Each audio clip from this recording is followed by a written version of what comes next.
Hello everyone, क्या हाल चाल। I hope आप सब बढ़िया होंगे। तो चलिए स्टार्ट करते हैं आज जो हमारा PWAITS आने वाला है उसका रिवीजन। तो हमारा जो पहला टॉपिक है वो है मोल कॉन्सेप्ट का पहला टॉपिक हमारा जो रिवीजन में हमने लिया है। आज हम पढ़ेंगे chemical formula of any compound. तो chemical formula of any compound क्या होता है उसके बारे में समझेंगे। तो केमिकल फार्मूला जब हम पढ़ते हैं तो उसमें दो फार्मूले आते हैं, एक तो होता है मॉलिक्यूलर फार्मूला हमारा और दूसरा होता है हमारा इम्पेरिकल फार्मूला। तो आइए समझ लेते हैं मॉलिक्यूलर फार्मूला और इम्पेरिकल फार्मूला क्या होता है। तो जो हमारा मॉलिक्यूलर फार्मूला होता है वो क्या बताता है हमें, it tells exact number of atoms, यानी किसी भी एलिमेंट के में या मॉलिक्यूल में अगर हम बात करें बेसिकली किसी मॉलिक्यूल में exact number of atoms of different element, यानी किसी एलिमेंट के कितने नंबर ऑफ एटम प्रेजेंट हैं किसी मॉलिक्यूल के अंदर में, ये कौन बताता है हमें, मॉलिक्यूलर फार्मूला बताता है। और मॉलिक्यूलर फार्मूला क्या होता है, यूनिक होता है किसी भी कंपाउंड का। ऐसा नहीं कि आपको मॉलिक्यूलर फार्मूला जो है सेम मिल जाए बहुत सारे कंपाउंड के, ऐसा नहीं होता। जो मॉलिक्यूलर फार्मूला होता है वो एक यूनिक होता है किसी भी कंपाउंड के लिए। जैसे कि अगर मैंने C6H12O6 लिखा है तो ये सिर्फ ग्लूकोज को ही दर्शाएगा, ऐसा नहीं कि यहाँ पे जो है ये उसको दिखाने लग जाए सुक्रोज को, ऐसा नहीं होगा। जैसे मैंने NH3 लिया यानी अमोनिया, ये सिर्फ अमोनिया को दिखाएगा। अगर मैंने वाटर बोला तो वाटर का जो मॉलिक्यूलर फार्मूला होता है वो H2O। अब ऐसा नहीं कि जो है वाटर का मॉलिक्यूलर फार्मूला अलग अलग जगह का अलग अलग होगा, नहीं, ये यूनिक होगा। क्योंकि आप चाहे पानी आप कहीं मतलब रिवर से ले लो या फिर आप क्या कहते हैं किसी सी से ले लो, तो उसमें जो कार्बन और हाइड्रोजन जो होगा ना वो इसी रेशियो ना, कार्बन हाइड्रोजन नहीं, हाइड्रोजन और ऑक्सीजन जो होगा वो इसी रेशियो में होगा, यानी कि ये कहते हैं 2 और 16 के रेशियो में। तो ये होता है H2O। तो ये सब जगह पे क्या होगा, सेम होगा, इसीलिए यूनिक रहेगा। अब दूसरी बात समझते हैं हम इम्पेरिकल फार्मूला की। तो ये इम्पेरिकल फार्मूला क्या होता है, जो इम्पेरिकल फार्मूला होता है ना वो हमें ये बताता है simplest ratio of atom of moles और different elements is called empirical formula. जब आप इम्पेरिकल फार्मूला सुनते हो तो उससे हमें ये पता चलता है कि किसी भी मतलब किसी भी क्या कहते हैं फार्मूले में सिंपलेस्ट रेशियो क्या है किसी भी क्या कहते हैं एटम्स की, उसको हम बोलते हैं इम्पेरिकल फार्मूला। जैसे आप एग्जांपल ले सकते हो, आपने फॉर्मल्डिहाइड लिया, एसिटिक एसिड लिया, ग्लूकोज लिया। अब आपने जब फॉर्मल्डिहाइड लिया तो इसको आप किससे दिखाते हो, SCHO से, और एसिटिक एसिड CH3COOH, और जो ग्लूकोज होता है वो हमारा क्या होता है C6H12O6। पर आप ये SCHO को ऐसे भी तो लिख सकते हो CH2O के रूप में, क्योंकि यहाँ पे हाइड्रोजन 2 हैं, कार्बन 1 है और ऑक्सीजन क्या है 1 है, इसलिए आपने इसको CH2O लिख दिया। और CH3COOH में देखो कार्बन की संख्या 2 है, हाइड्रोजन की संख्या ये 3 और ये 1, तो 4 हो गया यहाँ पे, और ऑक्सीजन कितने हैं 2, तो ये हम लिख सकते हैं C2H4O2। तो आप अगर कंपेयर करोगे इसमें आप कार्बन और हाइड्रोजन और ऑक्सीजन का रेशियो निकालोगे तो वो किस रेशियो में आएगा, देखो यहाँ पे 1:1, और यहाँ पे भी देखो आप 2 से इसको काटोगे, 2 दूनी 4 और 2 एकम 2, तो ये 1:1 के रेशियो में आ जाएगा। अगर आप यहाँ देखो C6H12O6 की, तो ये इसको सिंपलेस्ट रेशियो में कैसे बदलोगे, एक कॉमन नंबर लेना होगा जिससे आप डिवाइड कर सकते हो। देखो 6 एकम 6, 6 दूनी 12 और 6 एकम 6, तो 1:1।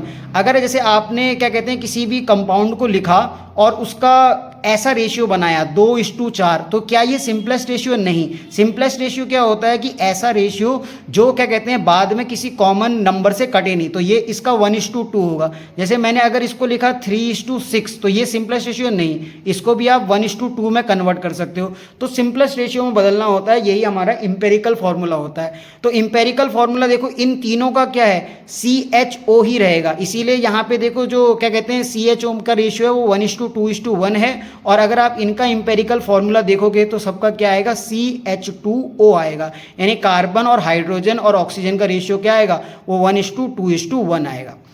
अब एक चीज़ हमें नोट करनी है यहाँ पे, इस पूरे टॉपिक से हमें क्या समझना है, इसमें हमें ये समझना है जो नोट है हमारा कि more than one compound may have same empirical formula, कि एक से ज़्यादा कंपाउंड के इम्पेरिकल फार्मूला सेम हो सकते हैं बट मॉलिक्यूलर फार्मूला हमेशा डिफरेंट होगा। सर कोई एग्जांपल दो। अभी हमने समझा कि जो इम्पेरिकल फार्मूला है वो तीनों केसों में, चाहे फॉर्मल्डिहाइड हो, एसिटिक एसिड हो या ग्लूकोज हो, आपने देखा ना फॉर्मल्डिहाइड SCHO, उसके बाद एसिटिक एसिड CH3COOH और ग्लूकोज C6H12O6, इन सब का इम्पेरिकल फार्मूला क्या था, सेम था, और वो क्या था, CH2O था। तो हमें ये याद रखना है कि more than one compound may have same empirical formula, यानी किसी भी कंपाउंड के जो हो सकता है एक से ज़्यादा के इम्पेरिकल फार्मूला सेम हो सकते हैं। पर अब कईयों के दिमाग में ये क्वेश्चन भी आ रहा होगा, सर मॉलिक्यूलर फार्मूला तो ग्लूकोज और फ्रक्टोज का सेम होता है। तो आपको ये याद रखना है कि जब मॉलिक्यूलर फार्मूला आप चेक कर रहे होंगे तो वहाँ पे आपको ये पॉइंट याद रखना है कि इसमें आइसोमेरिज्म इंक्लूड नहीं करते, आइसोमेरिज्म नॉट इंक्लूड, ये याद रखना। क्योंकि फिर आप कह दो कि सर कि क्या कहते हैं आपने तो जैसे भारी वाटर जो है D2O ये सब चीज़ें वो नहीं देखनी है आपको, क्योंकि इस समय आइसोमेरिज्म आपको कंसीडर नहीं करनी है।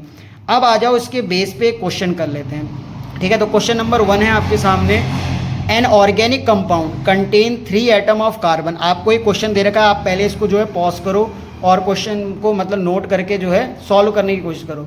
तो अब मैं करने जा रहा हूँ, an organic compound contain 3 atoms of carbon, यानी एक ऑर्गेनिक कंपाउंड है जिसमें कार्बन के कितने एटम है, 3 एटम है। नाइट्रोजन हाइड्रोजन के कितने एटम है, 9 है। और क्या कहते हैं नाइट्रोजन के कितने एटम है, 6 हैं। तो आपसे कह रहा है पर molecule the empirical formula of the compound. तो इम्पेरिकल फार्मूला क्या होता है, आपको ये पता है कि इम्पेरिकल फार्मूला होता है सिंपलेस्ट रेशियो। तो इनको आपको किस में बदलना होगा, सिंपलेस्ट रेशियो में बदलना होगा। तो पहले आप ये लिख लो, क्या लिखोगे कि कार्बन हाइड्रोजन और ऑक्सीजन का रेशियो क्या है, कार्बन हाइड्रोजन और नाइट्रोजन, सॉरी। तो कार्बन यहाँ पे 3 है, हाइड्रोजन 9 है और नाइट्रोजन 6 है। क्या ये सिंपलेस्ट रेशियो, नहीं। इसको मैं 3 से डिवाइड कर दूँ तो 3 एकम 3, 3 तिया 9, 3 दूनी 6। तो कार्बन हाइड्रोजन और नाइट्रोजन का जो सिंपलेस्ट रेशियो आएगा वो आएगा 1:3:2। तो देखो इसमें C1 होगा, H3 होगा, N2 होगा। कोई ऐसा ऑप्शन है तो देखते हैं हम, C1H3N2। तो हमारा C ऑप्शन सही हो जाएगा। तो अगर आपका भी आया है तो अपने को +4 देना, नहीं तो -1। नेक्स्ट क्वेश्चन ना, नेक्स्ट टॉपिक हमारा क्या है, relating empirical formula and molecular formula. ये इम्पेरिकल फार्मूला और मॉलिक्यूलर फार्मूला आपस में कैसे रिलेट करते हैं, तो एग्जाम्पल से समझते हैं। जैसे मैंने एक कंपाउंड लिखा जिसका इम्पेरिकल फार्मूला मैंने लिखा CH2।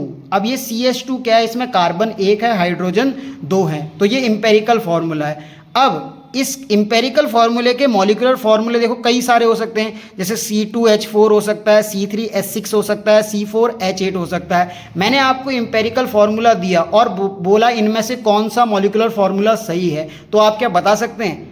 अब आप कहेंगे हाँ सर सिंपल है, बता देंगे, पर ऐसा नहीं है। देखो आप अगर गौर से देखो तो इसमें भी अगर आप कहोगे कि इसको C2H4 है तो मैं कह दूंगा नहीं C3H6 है। आप कहोगे C3H6 है, मैं कहूँगा नहीं C4H8 है। तो हम पता कैसे लगाएंगे, जैसे अगर आपको इम्पेरिकल फार्मूला दिया हो और मॉलिक्यूलर फार्मूला पता लगाना हो तो क्या करें हम। तो इसके लिए एक सिंपल ट्रिक ये समझनी है कि अगर आपको इम्पेरिकल फार्मूला दिया है तो आप उससे पहले क्या निकालेंगे, इम्पेरिकल मास निकाल लेंगे। तो इम्पेरिकल फार्मूला आपको दिया है CH2, तो इसमें कार्बन का जो क्या कहते हैं मास होता है वो कितना होता है 12, और हाइड्रोजन का मास होता है 2। तो इम्पेरिकल मास यहाँ से निकल के आ जाएगा, इम्पेरिकल मास क्या हो जाएगा 12 + 2 = 14। अब मॉलिक्यूलर मास देखो, मॉलिक्यूलर मास C2H4 का ये 12 दूनी 24 और +4 28। तो इसका मॉलिक्यूलर मास कितना है 28, इसका मॉलिक्यूलर मास 42, इसका मॉलिक्यूलर मास 56। तो आप एक चीज़ देखो कि इसमें थोड़ा थोड़ा ही अंतर है ना, देखो बाकी सब तो सेम है।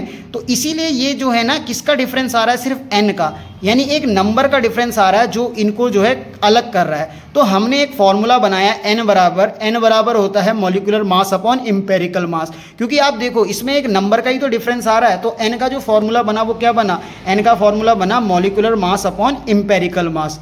तो ये n क्या होता है, n जो होता है बेसिकली एक रेशियो होती है। अब कई पूछेंगे कि n का सिग्निफिकेंट बता दो, तो n का कोई सिग्निफिकेंट खास नहीं है, सिर्फ ये एक रेशियो है जो कि होता है मॉलिक्यूलर मास अपॉन इम्पेरिकल मास।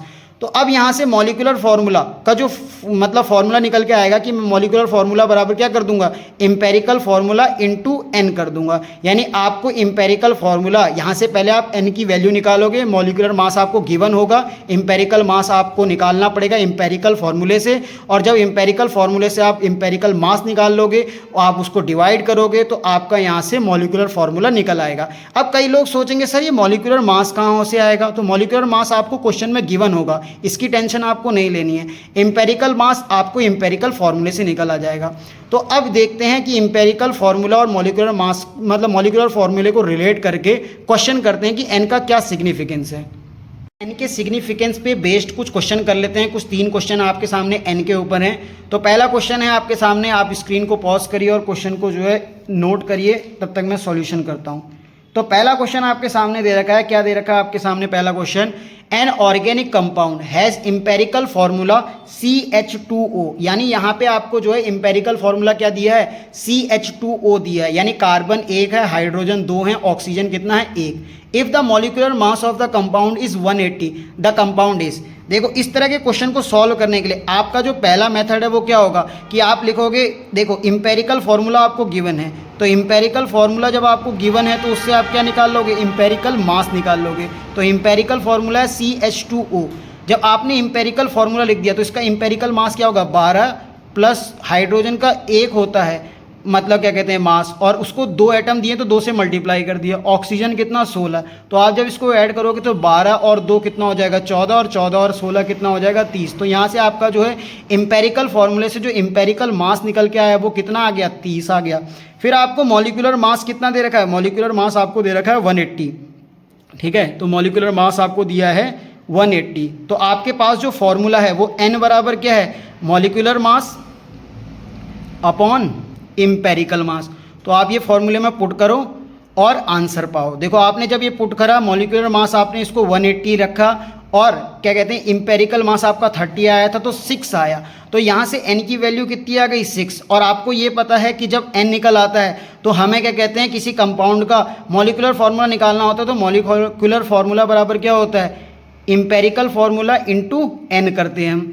तो जब ऐसा करोगे तो इम्पेरिकल फार्मूला है 30 और ये 6, तो ये 180 आ गया, यानी यहाँ तक तो सही है। तो आपको क्या करना है, सीधा CH2O में मल्टीप्लाई कर देनी है, किससे, 6 से मल्टीप्लाई करोगे। तो जब कार्बन में 6 से करोगे तो C6H12O6, तो ऐसा कोई ऑप्शन है तो आप आंसर डी लगा दोगे। इसको एक तरीका और भी था करने का कि आपको डायरेक्ट 180 दे रखा है तो आप कंपेयर कर लो कि किसका जो है मॉलिक्यूलर मास 180 आ रहा है। तो आप कंपेयर करोगे तो इसी का मॉलिक्यूलर मास 180 आएगा, तो आप इसको डायरेक्ट भी सॉल्व कर सकते हो। अगला क्वेश्चन आपसे कह रहा है ए compound has empirical formula CH2। कोई कंपाउंड दे रखा है जिसका इम्पेरिकल फार्मूला आपको CH2 दे रखा है। If the molecular mass of the compound is 70, अगर आपको मॉलिक्यूलर मास 70 दे रखा है तो इसका फार्मूला बताना है। तो देखो वैसे ही ट्रिक से करोगे, आपको इम्पेरिकल फार्मूला दिया है तो इम्पेरिकल मास निकाल लो पहले। इम्पेरिकल मास हो जाएगा आपका कितना, 12 + 2 = 14। अब यहाँ से मॉलिक्यूलर मास आपको 70 दिया है तो n की वैल्यू क्या होगी, मॉलिक्यूलर मास अपॉन इम्पेरिकल मास। जब आप ऐसा करोगे तो आपको मॉलिक्यूलर मास कितना दिया है 70 और इम्पेरिकल मास दिया 14, तो 14 पंजे 70। तो यहाँ से n की वैल्यू कितनी आ गई, n की वैल्यू आ गई सर 5। और आपका जो क्या कहते हैं मॉलिक्यूलर फार्मूला होगा, वो मॉलिक्यूलर फार्मूला क्या होता है, इम्पेरिकल फार्मूला इंटू n। तो आप यहाँ पे रख दो value empirical formula into n में। तो जब आप ऐसा करोगे तो यहाँ से इम्पेरिकल फार्मूला आपको CH2 दिया था, उसमें 5 की मल्टीप्लाई करोगे तो C5H10 हो जाएगा। तो ऐसा कोई ऑप्शन है, हाँ सर बी ऑप्शन है। तो बी हमारा क्या हो जाएगा, करेक्ट ऑप्शन हो जाएगा। अब थर्ड क्वेश्चन क्या कह रहा है, ए compound has empirical formula CH2O। किसी कंपाउंड का जो आपको इम्पेरिकल फार्मूला दिया है वो CH2O दिया है, यानी कि यहाँ पे जो इम्पेरिकल फार्मूला है वो CH2O है। If the 0.2 mole compound contain 1 mole hydrogen, यानी कि 0.25 मोल कंपाउंड में 1 मोल हाइड्रोजन है, तो आपको क्या कहते हैं molecular formula of the compound बताना है। तो ये नए वैरायटी का क्वेश्चन है, इसको समझते हैं ध्यान से। देखो एक तरीका तो इसको ये है कि क्या कहते हैं करने का, जो सबसे सरल तरीका आपको मैं बताता हूँ कि सबसे पहले आप क्या करो, एक compound contain empirical formula CH2O, यानी आपको इम्पेरिकल फार्मूला उसने दे रखा है CH2O। तो पहले आप लिख लो कि इम्पेरिकल फार्मूला क्या दिया है, CH2O दे रखा है, ठीक हो गया। आपको ये पता है हमने जो मॉलिक्यूलर फार्मूला पढ़ा है वो 1 मोल के लिए पढ़ा है, ठीक है। तो हम क्या करेंगे कि जो 0.25 मोल कंपाउंड दिया है 1 मोल हाइड्रोजन, तो हम इसको ये लिख सकते हैं कि 0.25 मोल कंपाउंड कंटेन कितना हाइड्रोजन, 1 मोल H। तो हम क्या करेंगे 1 मोल के लिए निकाल लेते हैं। तो 1 मोल कंपाउंड कंटेन कितना करेगा, ये हो जाएगा 1/0.25। अब जिनकी जो मैथ्स जो है ना बहुत ही हाई लेवल की है तो उन्हें ये काटना नहीं आएगा, तो ये 25 चक्कू 100 हो जाएगा, तो 4 मोल हाइड्रोजन आ गया। तो अब मैं ये कंपेयर करा लूँगा। देखो पहला तरीका ये हो सकता है कि सर हमको इंपेरिकल फार्मूला CH2O दे रखा है, ठीक है, तो हम इसमें से जिसका भी इंपेरिकल फार्मूला CH2O होगा उसको आंसर मार्क कर देंगे। पर नहीं, क्योंकि देखो आपको पहला ऑप्शन ही CH2O दिख रहा है और ये सारे ऑप्शन एक जैसे हैं, इसीलिए हमको इस मेथड से जाना पड़ेगा। तो हमें ये पता चल गया कि 1 मोल मतलब कंपाउंड में कितने हाइड्रोजन है, 4 मोल। तो चेक कर लो किसमें हाइड्रोजन के 4 मोल हैं। क्या इसमें हाइड्रोजन के 4 मोल हैं? नहीं, 2 हैं। क्या इसमें 6 हैं? क्या इसमें 12 हैं? नहीं। तो सिर्फ यही बचा, तो इसलिए बी आंसर हो जाएगा इसका राइट आंसर।